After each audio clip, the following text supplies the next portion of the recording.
사람들이 직장을 다니면서 다 이렇게 말해요. 이게 다 먹고 살자고 하는 거지 뭐, 이렇게 말을 하잖아요. 그런데 잘 생각해 보면 이 세상에 먹고 사는 사람이 어디 있습니까? 다 먹고 죽죠. 그러니까 우리 다 먹고 죽자고 하는 일이지 먹고 사는 사람이 없어요. 모든 인생은 탄생해서 이렇게 죽음으로 향합니다. 뭐 개구리, 사철탕, 뭐 꽃동네 카페, 오미자차, 뭐 아무리 많이 먹어도 뭐 결국에는 다 죽습니다. 절대 동안으로 살아가는 저도 이렇게 세월이 지나면서 그냥 머리도 빠지고 또 이렇게 배 나오고 또 이렇게 주름살도 이렇게 많습니다. 마스크를 쓰면 이따금씩 어떤 분이 20대로 보는 그런 분들도 있어요. 그래서 제가 코로나 시대에 덕을 톡톡히 봤지만은 이제는 마스크로도 가릴 수 없는 어떤 그 나이의 한계가 이제는 저에게 보이고 있습니다.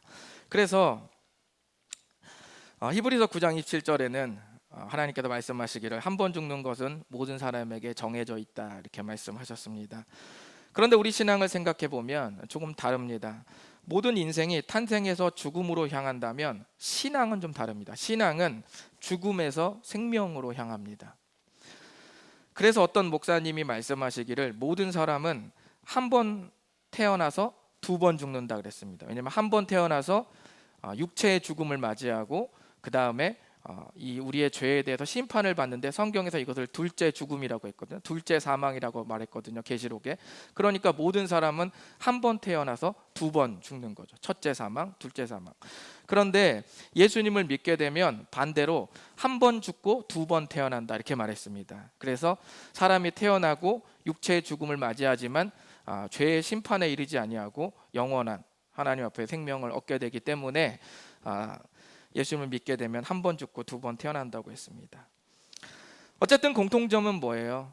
우리가 그리스도인이든 비그리스도인이든 누구나 인생의 과정을 살아간다는 것이죠. 하나님은 하나님의 사람들이 이 인생의 과정을 정말 가치 있고 소중하게 살기를 바라고 계십니다. 요엘서의 말씀은 모든 그리스도인들이 어떻게 하면 가치 있는 인생 여정을 살아낼 것인가에 대한 좋은 말씀을 하고 계십니다. 그럼 지금부터 요엘서 두 번째 시간을 갖도록 하겠습니다.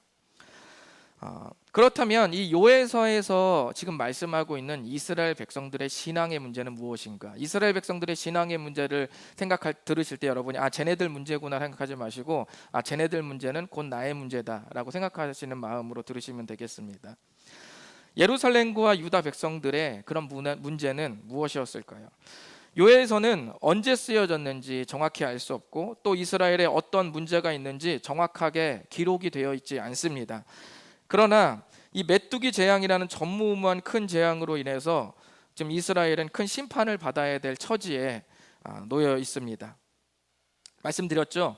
메뚜기 떼가 작은 문제가 아니라는 건 1제곱킬로미터에 3만 5천 명의 하루 식사분을 먹어치운다고 했잖아요. 그 메뚜기 떼들이 지금 하늘을 덮고 이스라엘 땅에 지금 재앙을 내리기 시작한 것이죠. 그만큼의 심각한 문제가 있었기에 하나님은 거국적인 기도를 이스라엘 백성들에게 명령하셨습니다. 모든 주민들을 너희 하나님 여호와의 성전으로 모으고 부르짖어라, 이렇게 하셨습니다. 성경에서는 이런 날을 뭐라고 말하냐면 여호와의 날이라고 말합니다. 우리 한번 따라해 보실까요? 여호와의 날. 네. 성경에 보면 여호와의 날이라는 것이 예언서에 아주 많이 나옵니다. 제가 앞으로 나눌 요엘도 나오고 아모스도 나오고 전부 다 나옵니다. 호세아도 나오고 모든 성경에 여호와의 날 또는 주의 날 이런 말들이 많이 나오는데요. 여호와의 날이란 무엇을 말하냐면 하나님께서 우리의 역사 가운데 나타나셔서 하나님의 백성을 구하고 악을 정복하는 날을 일컫는 말입니다. 이 날을 여호와의 날이라고 불러요. 하나님의 백성을 구하는 날이 여호와의 날이라고 말씀하셨으면서 그렇다면 우리가 좀 이상합니다. 아니 지금 메뚜기 재앙이 하나님의 백성을 덮치고 괴롭게 하는데 그 날을 요엘서에서는 여호와의 날이라고 말하거든요. 아니 하나님의 백성을 구하는 게 여호와의 날인데 지금 하나님의 백성을 덮치고 괴롭게 하는데 그 날이 여호와의 날이라고 하면 뭔가 앞뒤가 맞지 않습니다. 왜 그럴까요? 그 이유는 좀 간단합니다. 여러분, 범죄를 당하는 사람에게 경찰이 도착하면 어때요? 범죄를 당하는 사람에게 경찰이 도착하면 그날은 무슨 날이에요? 그 시간은 구원의 시간이죠. 그러면 범죄를 저지르는 사람에게는 뭡니까? 악을 심판받는 시간이 되는 것이죠. 만약 그게 하나님의 백성이든 누구든 간에 계속 죄를 지으면서 주위 사람을 괴롭게 만드는 사람에게도 여호와의 날이 기쁨의 날이 된다면, 그 죄로 인해서 절망을 경험한 사람은 여호와의 날이 가장 정의롭지 못한 날이 될 것입니다. 하나님의 백성이 죄에 빠져 있는데도 마냥 그 백성을 감싸기만 하고 소망이 넘치게 하고 계속 퍼주고 이런 날이 된다면, 그 백성으로 인해 아픔을 겪는 자들의 하나님은 될 수 없는 것이죠. 여호와의 날은 우리의 상태에 따라 다른 것이지 그날 자체가 저주의 날은 아닌 것입니다. 그렇다면 이스라엘 백성들은 왜 메뚜기의 습격을 받고 있을까요? 이를 통해 이스라엘 백성들은 무엇을 고민하고 무엇을 돌아봐야 할까요? 요에서 2장 13절을 읽어보도록 하겠습니다. 시작. 너희는 옷을 찢지 말고 마음을 찢고 너희 하나님 여호와께로 돌아올지어다.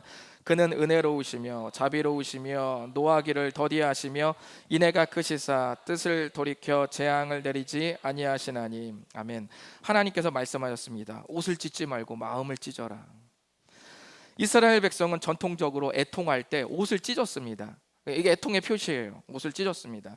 그러므로 사실 옷을 찢는 행위는 마음의 상태를 드러내는 그 하나님 앞에서의 표현인 것이죠. 여러분, 사람이 변질되기 시작하면 마음과 그 마음의 표현이 따로 놀기 시작합니다. 공손하게 인사하면서 속으로 욕하게 되고, 열심히 섬기지만 그 섬김이 더 큰 것을 얻기 위한 어떤 대가가 되고, 친밀한 관계는 내 성공을 위한 도구로 그렇게 전락해 버립니다. 분리가 되는 것이죠. 이런 분리가 신앙으로 찾아오면 어떤 일이 벌어질까요? 옷을 찢는 외형의 신앙 행위는 그대로 유지됩니다. 예배드리고 찬송하고 헌금하고 이런 거 다 그대로 유지됩니다. 그런데 마음을 찢는 진짜 회개의 경험이 없는 껍데기 신앙으로 변합니다. 외형은 다 하고 있지만 내면의 진정한 회개는 하나님 앞에 단 한 번도 하지 않는 그런 신앙이 되고 만다는 것이죠. 우리가 지났지만 호세아에서의 말씀에서는 뭐라고 말하냐면 그것을 두 마음을 품은 마음이라고 그렇게 얘기를 했습니다. 옷만 찢고 마음을 찢지 않는 신앙을 일컬어 두 마음을 품은 상태로 말씀하셨죠. 정확히는 모르지만 하나님이 보시는 이스라엘 백성들은 옷을 찢으나 마음까지는 찢지 못하는 모습이었습니다. 이런 모습은 세대를 초월해서 누구에게나 생길 수 있습니다. 자, 그렇다면 마음을 찢지 못하는 이들을 바라보는 하나님의 마음이 어떤지 나누어 보도록 하겠습니다. 첫 번째 마음 뭡니까? 아프냐? 나도 아프다. 그리고 주님의 마음입니다. 네가 아프면 나도 아프다. 이게 첫 번째 주님의 마음이에요. 여러분은 메뚜기 재앙이 이스라엘에게 내린 것이라고만 생각하실 겁니다. 그러니까 틀린 말은 아니지만 또 다른 측면도 있습니다. 여러분이 요에서 1장 6절과 7절을 좀 보시면 거기서 뭘 말하냐면, 여기서 다른 한 민족, 첫 번째 줄 보이시죠? 다른 한 민족은 사람이 아니라 메뚜기 떼를 의인화한 거예요. 메뚜기 떼들이 내 땅에 올라왔고 그들이 강하고 수가 많고 이빨은 사자의 이빨 같고 어금니는 암사자의 어금니 같다. 그들이 내 포도나무 내 무화과나무를 긁어 말갛게 벗겨서 버리니 싹 이렇게 뜯어먹어서 완전 하얗게 된 거예요. 나무들이 껍질까지 벗겨진 거죠. 모든 가지가 하얗게 되었도다. 지금 이렇게 표현하고 있거든요. 자, 그런데 거기서 메뚜기 떼들이 지금 어디를 습격했다고 말하고 있냐면 내 땅, 내 포도나무, 내 무화과나무에 습격했다. 이스라엘에게 습격한 게 아니라 메뚜기 떼가 어디예요? 내 땅, 내 무화과나무, 내 포도나무에 습격했다고 말씀합니다. 잘 보십시오. 하나님께서 내리신 메뚜기 재앙은 이스라엘에게 임한 것이기도 하지만 동시에 하나님 자신에게도 임한 것입니다. 애초에 이스라엘 백성의 것은 없었습니다. 여기서 우리는 좀 무엇을 알 수 있을까요? 우리에게 은혜가 떠나갈 때 우리는 그동안 내가 누려왔던 모든 것들이 비로소 은혜였음을 발견할 때가 있다는 거예요. 은혜가 넘칠 때 은혜를 발견하는 게 아니라 은혜가 날아갔을 때 비로소 은혜였다는 걸 발견할 때가 우리에게 있다는 겁니다. 이 말이 마치 하나님께서 뭔가를 깨닫게 하기 위해서, 그럼 은혜를 깨닫기 위해서 무조건 모든 것을 다 빼앗아 간다는 말로 들리지 않았으면 좋겠습니다.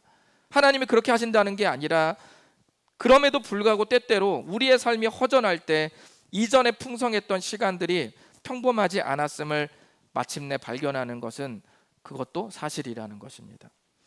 이렇게 하나님은 이스라엘 백성들이 이 아픔을 계기로 옷이 아닌 마음을 찢기를 그렇게 원하고 계시고, 이 메시지를 전함과 동시에 자신의 아픔도 감수하시면서 사랑의 마음을 전하고 있었던 겁니다. 네가 아프다고 해도 너만 아픈 게 아니라 나도 아프다. 이것이 첫 번째 하나님의 마음입니다. 두 번째 하나님의 마음은 다시 예전과 같은 관계로 돌아가고 싶다. 이것이 두 번째 하나님의 마음입니다. 사랑하지 않으면 이 마음 가질 수 없죠. 싫은 사람일수록 관계가 멀어지면 어때요? 잘 됐다, 이 기회에 보지 말자, 연락처 다 차단하고, 알았어, 잘 됐다, 네가 잘못한 거야, 내가 잘못한 거 아니다. 그러니까 죄책감도 덜죠.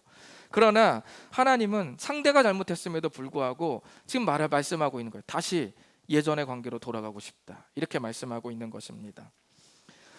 두 번째 하나님의 마음이 바로 이 마음이죠. 현재 하나님께서 메뚜기 재앙을 외면하는 것 같은 현실 속에서 과연 이 마음이 요엘서에 담겨 있는지 의문스러워할 수 있는데, 몇 구절에 예전으로 돌아가고 싶어하는 하나님의 애정이 담겨 있습니다. 요엘서 1장 8절을 한번 읽어보겠습니다. 시작. 너희는 처녀가 어렸을 때 약혼한 남자로 말미암아 굵은 배로 동이고 애곡함 같이 할지어다. 아멘.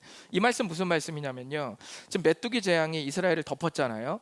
이스라엘 백성들이 지금 괴롭잖아요. 그 괴로워하는 이스라엘 백성들을 향해서 하나님이 말씀하시기를, 야, 너 성전에 모여서 하나님 앞에 철저하게 부르짖는데 어떤 마음으로 부르짖냐면, 처녀가 어렸을 때 약혼한 남자로 말미암아 굵은 배로 동이고 애곡함 같이 그렇게 부르짖어라, 이렇게 말했다는 거예요. 하나님께서 말씀하신 거예요. 그런데 이게 무슨 말이냐면은, 이스라엘 백성들이 전통적으로 자기의 애통을 표현할 때 아까 옷을 찢는다 그랬죠. 두 번째 행위가 뭐냐, 옷을 찢고 배로 이 배옷을 걸치는 것으로 자기의 애곡함을 또 표현했습니다. 그러니까 여기서 굵은 배로 동이라는 것은 애곡하라는 말이죠. 그 표현을 하라는 겁니다. 그런데 그 예가 뭐냐면, 상황이 처녀가 어렸을 때 약혼한 남자로 인하여 그렇게 해라. 그러니까 지금 무엇을 상상하고 성경이 암시하는 상황은, 결혼하기로 약속한 남자가 갑작스럽게 죽은 걸 말하는 거예요. 그래서 그 남자를 너무 사랑해서 결혼을 기다리는 그 꿈 같은 그 시간을 갖고 있다가 갑자기 남자가 죽은 거예요. 그래서 그 처녀가 너무 슬픈 나머지 땅을 치며 애곡하는 그 애곡으로 지금 너희들이 부르짖어라 라고 하나님께서 이스라엘 백성들에게 말한 겁니다. 그러면 하나님께서 이스라엘 백성들에게 왜 이런 마음으로 기도하라고 했을까요? 여러분, 남편과 아내의 비유는 가장 친밀한 관계의 한 예입니다. 호세아서에서 아셨죠? 하나님께서 호세아서에서 이스라엘 백성과 자기와의 관계를 뭘로 표현했나요? 남편과 아내를 표현했죠. 그때는 아내가 바람을 피워서 남편의 품을 떠난 것으로 이 하나님께서 자기의 마음을 표현하셨죠. 본인의 마음을 표현하셨지만, 여기서는 남편이 죽은 것으로, 그러니까 그 정도로 심각하다는 거죠. 아내에게 남편이 완전히 없어진 거죠. 그렇게 지금 그 비통함으로 부르짖으라고 한 그 이유가 바로 하나님께서 이스라엘의 가장 친밀한 관계를 여기고 있다는 것을 여기서 지금 말씀하고 있는 겁니다. 이 관계에 문제가 생겼기 때문에 하나님이 가장 원하는 것, 그것을 지금 말씀하고 있는 거예요. 그건 뭡니까? 혼내는 게 문제가 아니죠. 혼내는 게 하나님이 원하는 게 아니라, 다시 사랑하는, 그 결혼을 앞둔 그 설레는 남편과 미래 남편과 아내의 그 설렘과 그 관계로 다시 돌아가고 싶다는 주님의 마음이 여기 있는 것입니다. 그래서 하나님은 이스라엘 백성들에게 이른 비와 늦은 비를 예전과 같이 주시겠다고 약속하셨습니다. 이른 비와 늦은 비는 요즘엔 댐이 있고 저수지가 있지만, 그 당시는 이 풍성한 농작물을 수확하기 위해서 반드시 하늘에서 내려야만 하는 파종 때와 수확 때의 적절한 비였어요. 이것이 내리지 않으면 농작물을 수확할 수가 없었던 겁니다. 바로 그 비를 하나님께서 예전과 같이 내려주신다고 말씀하십니다. 여기서 우리가 눈여겨볼 단어가 있는데요, 하나님께서 그 비를 적당하게 주시리니라고 말했죠. 이게 우리나라 성경에는 이렇게 되어 있는데, 이 적당하게 주시리니에서 이 적당하게가 뭐냐면 이 체다카라는 말입니다. 여러분이 이 단어가 기억이 날지 모르겠는데 혹시 호세아 때 말씀드린 세 단어를 기억하십니까? 제가 호세아 때 이 소선지서 12권을 할 때 앞으로 이 단어가 계속 나올 거라고 제가 말씀드렸는데, 하나가 헤세드라고 말씀드렸고요, 두 번째가 미시파트라고 했습니다. 그리고 세 번째가 체다카라고 했죠. 제가 왜 어려운 단어를 굳이 이렇게 쓰냐면, 말씀드렸죠, 잘난 척 하려고 그러는 게 아니라 저도 잘 몰라요. 그 히브리어를 안 했잖아요. 잘 모르니까 우리말로 바꿔서 해놨잖아요. 저는 아는 척 하려고 그러는 게 아니라 이 단어가 여러 가지로 번역되기 때문에 그냥 이렇게 딱 기억하는 게 정확하기 때문에 그런 겁니다. 이 세 단어는 하나님과 우리와의 관계를 설명합니다. 김창대 구약학자라는 분의 설명을 빌리자면, 이 헤세드의 사랑이 우리와 주님과의 관계를 표현하는 내적 모습, 맨 위에 헤세드가 내적 모습, 하나님과 우리와의 사랑의 내적 모습이라면, 미시파트는 뭐냐면, 공이라고 번역된 이 미시파트는 우리와 주님과의 그 내적 모습 있죠, 그것이 외적으로 드러난 게 미시파트라는 거예요. 그리고 그러므로 미시파트는 뭐냐면, 우리가 하나님의 말씀을 잘 따르고 있는 삶의 모습이 미시파트예요. 그게 미시파트입니다. 그러면 체다카는 무엇일까요? 체다카는 우리의 내적 모습이 외적으로 잘 하나님 말씀을 따르고 경외하는 그 삶이 잘 따르는 거 있죠. 그렇게 하나님을 마음속 깊은 곳으로 사랑하고 그 사랑하는 마음이 겉으로 말씀을 잘 지키는 것으로 드러나는 이 삶이 쭉 계속될 때, 이걸 뭐라고 말하냐면 체다카라고 말하는 거예요. 그 이 세 단어는 구약 성경에서 가장 중요한 세 가지 단어입니다. 그리고 이 세 단어는 나중에 신약으로 넘어오면 예수님이 이 세 단어를 사용하세요. 그리고 하나님과의 관계를 이것으로 말씀을 하십니다. 결국 하나님께서 이스라엘에게 약속하고 바라는 것은 이전의 올바른 관계입니다. 여러분 다시 구절을 보시면, 너에게 비를 적당하게 주시니라고 하는 것은, 이 말은 우리 여기서는 이렇게 되어 있지만 영어 성경이나 다른 번역 성경에 보면 너희의 의를 위해 비를 주시리니 이렇게 되어 있습니다. 너희를 의롭다 하시기 위해 비를 주시리니 이렇게 되어 있어요. 그러니까 하나님께서 지금 이른 비와 늦은 비를 준다는 건 단순히 하늘에서 비를 준다는 말이 아니라 진정으로 올바른 관계의 회복을 바라고 계시다는 그 마음이 이 구절에 담겨져 있는 겁니다. 삶이 힘들어지고 이런 주님의 마음 우리가 생각해 봤을 때 좀 우리도 묵상해 볼 마음이 있는데, 그게 뭐냐면요, 우리가 삶이 힘들어지고 어려워졌을 때 우리가 바라는 것들이 있을 겁니다. 그럼 우리 뭐 바랍니까? 그때가 좋았어, 이렇게. 그렇죠? 그때가 좋았다. 그때가 언제입니까? 내 건강했을 때, 내 돈이 있을 때, 내 순수했을 때, 악에 맞춰서 일하지 않고 나 한때 나 진짜 순수했어, 나 말한 대로 다 믿는 나 그런 애였어, 이렇게 하면 순수할 때, 그때 돌아가고 싶어 합니다.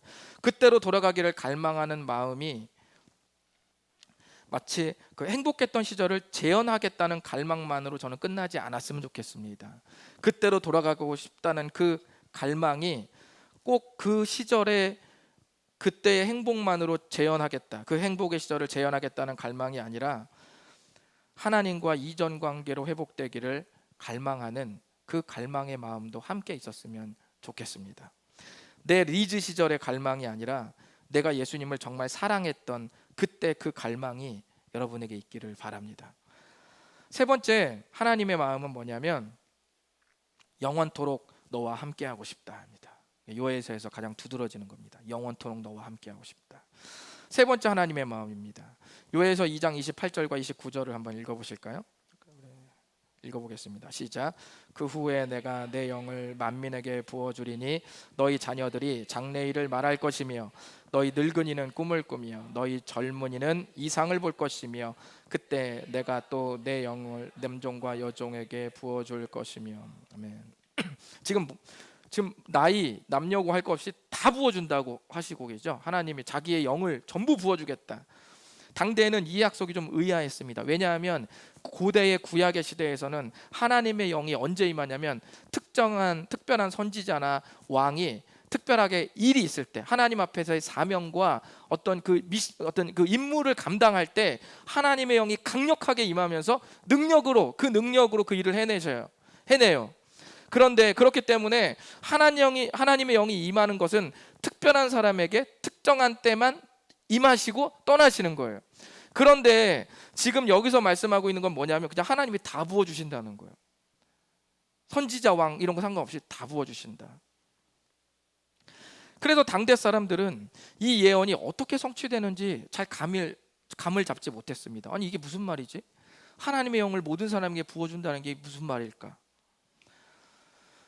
하지만 이때로부터 수백 년이 지났을 때, 한 어떤 학자에 의하면 한 500년이 지났을 때, 그리고 예수님이 마침내 태어나셨을 때 예수님이 이런 알 수 없는 의아한 말씀을 제자들에게 하십니다. 예수님이 이 말씀하세요. 한번 읽어보실까요? 시작.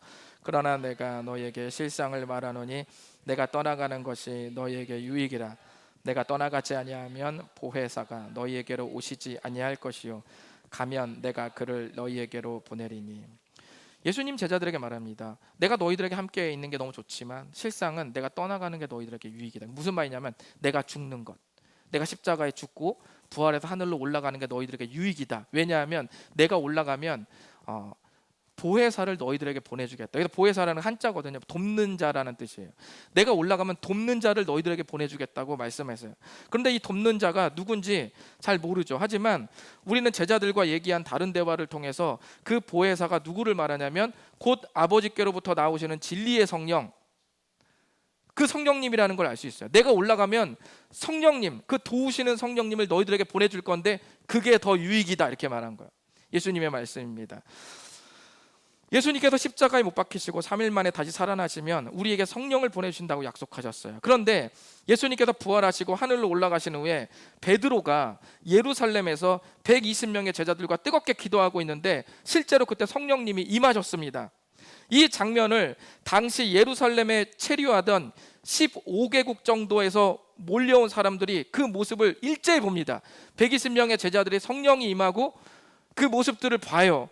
그런데 이 사람들이 15개국에서 온 해외 사람들이 그걸 보면서 술 취했나? 왜 저러지? 라는 생각을 이렇게 생각했다는 거예요. 자, 그런데 그렇게 오해할 즈음에 베드로가 일어나서 즉흥적으로 설교를 하기 시작합니다. 하나님의 말씀을 전하기 시작하는데 사도행전 2장 15와 16, 17절을 보시면 이렇게 말합니다. 때가 제3시니 너희 생각과 같이 이 사람들이 취한 것이 아니라 이는 곧 선지자 요엘을 통하여 말씀하신 것이니 일렀으되 하나님이 말씀하시기를 말세에 내가 내 영을 모든 육체에게 부어주리니 라고 이 말을 서두에 딱 꺼낸 거예요. 그러니까 너희들이 본 그 모습은 술에 취한 모습이 아니라 500년 전 요엘이라는 선지자가 하나님의 그 예언을 받아서 약속하기를 하나님께서 먼 훗날 어느 때에 진정한 구원자가 왔을 때 자신의 영을 모든 사람에게 쏟아 부어주겠다라는 그 약속이 바로 예수님이 부활하시고 성령님이 임했을 때 그 예언이 마침내 성취됐다라고 베드로가 정확하게 이렇게 선언을 한 것입니다. 그러니까 요엘서에서의 말씀한 이 예언한 말씀의 성취는 바로 예수님이 나의 죄를 대신해서 십자가에 죽으시고 부활하신 주님을 내 인생의 주님으로 믿는 사람에게 성령님이 영원토록 함께 하시는 것으로 이루어졌다는 것입니다. 요엘서는 주의 영을 부어주신다는 회복이 이스라엘 백성들로 한정되는 것 같았어요. 요엘서에서는 그랬습니다. 요엘서에서는 이스라엘 백성들이 다른 열방으로부터 강국으로부터 이렇게 핍박을 받잖아요. 그러니까 너희들을 구원하고 내가 영을 부어 너희들을 회복시키겠다. 민족의 회복으로 말했지만 그러나 신약 성경으로 이 예언이 진짜로 예수님을 통해 이루어질 때는 이스라엘에 제한되지 않고 어때요? 모든 사람에게로 확장됩니다. 그래서 예수님 하나님의 은혜가 어떻게 증명되는 거예요? 이스라엘은 샘플이었다는 걸 알게 되는 것이죠. 그리고 예수님을 통해서 비로소 세계 각국 그 어떤 인종, 계층 상관없이 주님을 믿는 모든 사람에게는 하나님께서 아낌없이 자신의 모든 영을 쏟아 부어주겠다라고 이렇게 말씀을 하신 것입니다.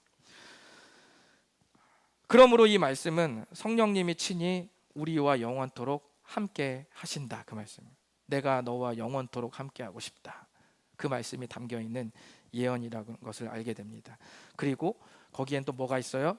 어렵지만 체다카, 즉 하나님과의 진정한 올바른 관계를 만들어내고야 말겠다는 하나님의 마음이 거기에 담겨있는 것입니다. 하나님의 마음은 우리가 어떻게 알 수 있어요? 어떻게 이제 정리가 됩니까? 징계와 심판에 있지 않고 결국 죄로부터 돌이키라는 회개를 지금 바라고 계심과 동시에 우리가 회개할 수 있도록 또 충분히 기다리시며 또 회복할 때까지 도우시는 사랑이라는 것을 알 수가 있습니다. 우리는 지금까지 옷만 찢고 이렇게 마음을 찢지 못하는 삶을 사는 사람들을 향해서 하나님의 마음이 어떤지를 세 가지로 함께 살펴보았습니다. 제가 여호와의 날을 하나님께서 역사 가운데 하나님의 백성을 구하고 악을 정복하는 날이라고 말씀드렸습니다. 그런데 요에서 전체의 배경이 되는 메뚜기 재앙은 어떤 거였어요? 하나님의 백성을 구하기는커녕 하나님의 백성을 아프게 하는 날이었죠. 그렇지만 이 요에서에 보면은 하나님께서 이스라엘 백성에 약속하기를 너희 하나님 여호와, 내가 너희 하나님 여호와가 되고 다른 이가 없는 줄을 너희가 비로소 깨닫고 알게 될 날이 올 것이다. 내 백성이 영원히 수치를 당하지 않을 것이다 라는 약속을 하세요. 그렇게 될 거라는 걸 하세요. 그래서 하나님의 포기하지 않는 사랑으로 하나님의 사람들이 마치 이 모습처럼 돌아오게 됐을 때 어떤 일이 벌어지냐면 여호와의 날이 바뀝니다.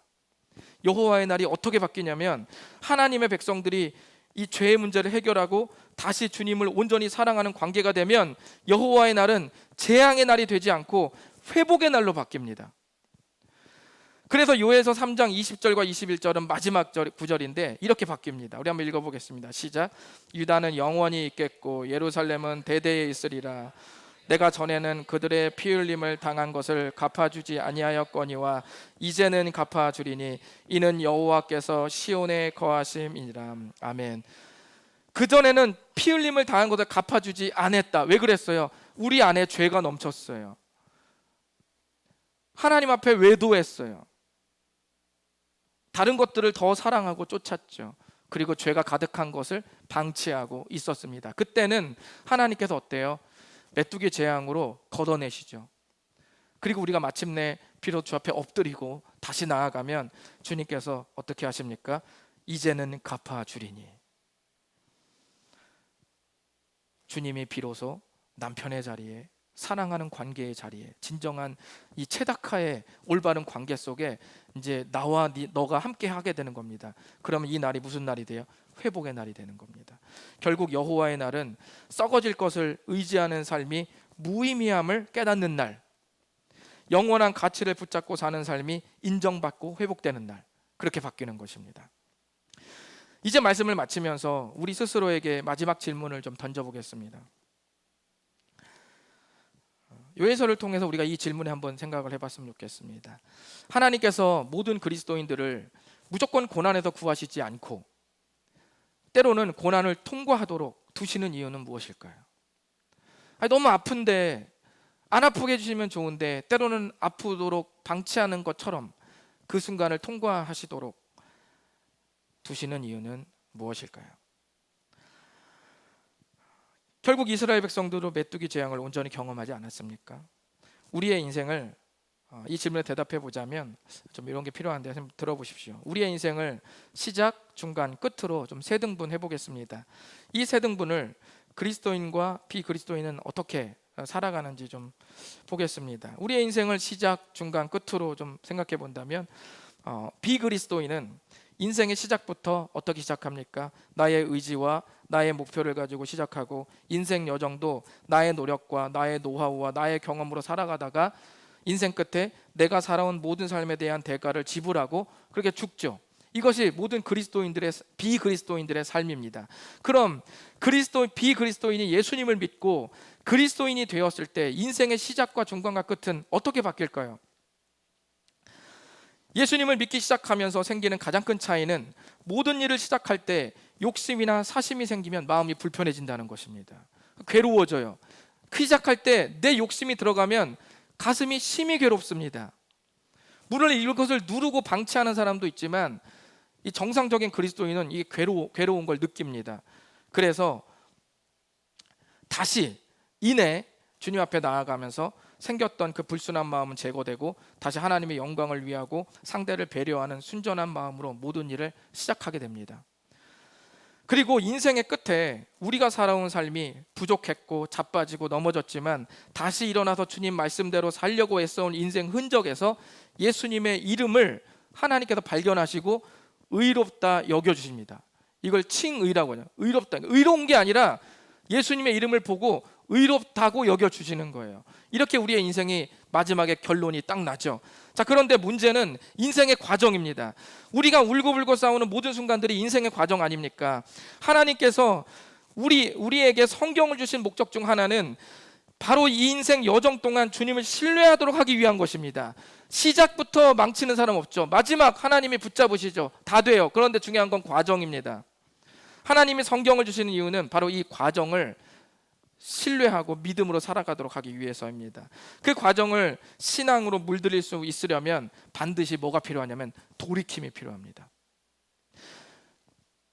반복되는 회개가 필요해요. 왜냐하면 우리는 실수하지 않기 때문에 그렇습니다. 실수하기 때문에 반복된 돌이킴이 필요합니다.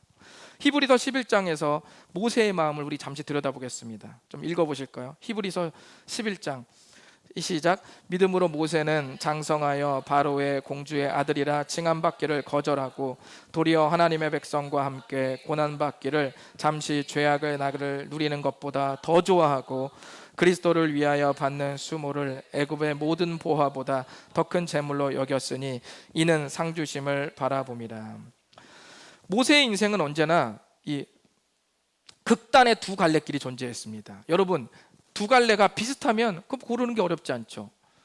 A나 B나 뭐 거기서 거기다 뭐 100만 원 받으나 102만 원 받으나 뭐 내가 가까운데 정말 뭐 하나도 어려운 게 없어요.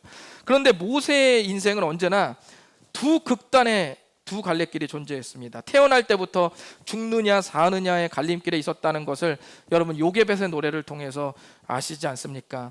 히브리서 말씀을 보시면 모세가 어떻습니까? 공주의 아들로 평생 호화롭게 살 수 있는 삶과 하나님의 백성을 자처하고 고난을 받아야 하는 삶의 이 갈래길이 있었다는 것을 우리가 알 수가 있습니다. 또 하나님의 영광을 위해 수모를 받을 수밖에 없는 삶과 이집트의 모든 보화를 물쓰듯 할 수 있는 그런 럭셔리한 삶이 항상 모세 앞에 이 두 가지 삶이 같이 놓여져 있었습니다. 우리 인생도 종류는 다르지만 언제나 두 갈래 길 앞에 있습니다. 믿음으로 풀어보려는 삶과 믿음 그딴 거 개나 줘버리자 이렇게 자포자기하는 삶이 늘 같이 이렇게 놓여져 있습니다. 하나님은 우리가 자포자기하지 않도록 도우십니다. 하나님께서 우리를 돌이키기 위해 반드시 고난을 주시는 것은 아닙니다. 우리를 회개하기 위해서 반드시 고난을 주고 반드시 죽이지는 않으세요. 그런 건 아니지만 그러나 때때로 우리가 인생의 밤이 찾아올 때 그때 지나온 내 인생을 설명해 볼 수 있는 영적인 시야를 오히려 인생의 밤에 발견하는 경우가 많이 있어요. 내가 이렇게 살아왔구나. 아이고 내가 이런 것들이 있었구나 라는 걸 오히려 인생의 밤에 확인한다는 것입니다. 돌이킴이 일어난 사람은 인생의 이슈와 평가 기준이 달라집니다. 그런 사람의 인생의 이슈, 이 평가 기준은 내가 고난을 받았는가 안 받았는가, 힘들었는가 안 힘들었는가가 아니라 내 삶의 자리가 죄악의 낙을 누리는 자리인가, 하나님과 함께하는 자리인가, 그리스도를 위하여 받는 수모와 돈 중에 무엇을 내가 진짜 재물로 여기는가, 바로 여기에 그 가치와 이슈가 있습니다.